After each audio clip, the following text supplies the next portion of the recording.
আসসালামু আলাইকুম বন্ধুরা, যে ভিডিওটি দেখছেন এই ভিডিওটি সারা বিশ্বকে নাড়িয়ে দিয়েছে। তো এই ভিডিওটির মূল কাহিনী কি আসলে?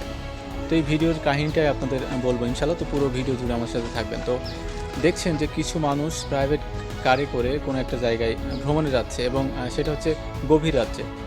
তো প্রসঙ্গক্রমে তারা কিন্তু এই তাদের ভ্রমণটাকে ভিডিও করতে করতে যাচ্ছে। তো একটা পাখি কিন্তু গাড়ির সামনে হঠাৎ চলে আসে এবং এই পাখির আশাকে দেখে কিন্তু ড্রাইভার গতি থামিয়ে দেন এবং কিছুক্ষণ যাওয়ার পরেই দেখেন যে রাস্তাটি পুরোটাই ভাঙা।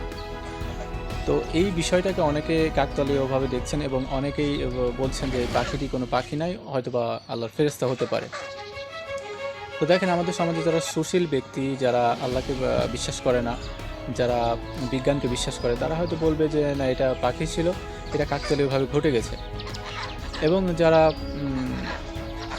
মহান রব্বুল আলামিনকে বিশ্বাস করেন, তারা তো মানবেন যে মহান রব্বুল আলামিন তাদেরকে বাঁচানোর উদ্দেশ্যেই এই কাজটি করেছেন। তো বিভিন্ন আলিম ওলামাদের মতবাদ অনুসারে বলা যায় যে কিছু ফেরেশতা আল্লাহ নিযুক্ত করে রেখেছেন তাদের বান্দাকে রক্ষা করার জন্য বিভিন্ন দুর্ঘটনা থেকে। তো এটা হয়তোবা তার কোনো একটা লক্ষণ হতে পারে।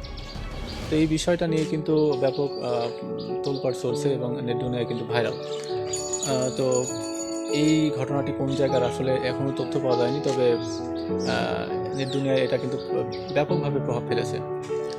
তো আপনি যদি এটাকে কাকতালীয়ভাবে দেখেন, তাহলে এখানে যদি যুক্তি খাড়া করা যায়, তাহলে আসলে ওই সময়ে কেন পাখিটাকে আসতে হবে? এবং শুধু যদি পাখি হয়, তাহলে পাখি কি তাদেরকে বাঁচানোর জন্য বা তাকে আগে থেকে জানা ছিল যে এই জায়গাটা ভাঙা, তাদেরকে বাঁচাতে হবে? তো এগুলো আসলে কাকতালীয়ভাবে ঘটে না। এগুলো কোনো একটা প্রসঙ্গে ক্রমে ঘটেছে, আর সেটা মহান রব্বুল আলামিনকেই নির্দেশ করে। মহান রব্বুল আলামিন এটি ঘটনা ঘটিয়েছে। যারা আসলে বিবেকবান মানুষ, যারা বুঝবান মানুষ, তারা অবশ্যই বুঝবে ইনশাআল্লাহ। তো এই ঘটনাটি সম্পর্কে আপনার অভিমত কি, অবশ্যই জানাবেন। তো আপনি আমার চ্যানেল নতুন হলে অবশ্যই চ্যানেলটি সাবস্ক্রাইব করে ভিডিওতে একটি লাইক দিয়ে ভিডিওটি শেয়ার করতে বলবেন। ধন্যবাদ।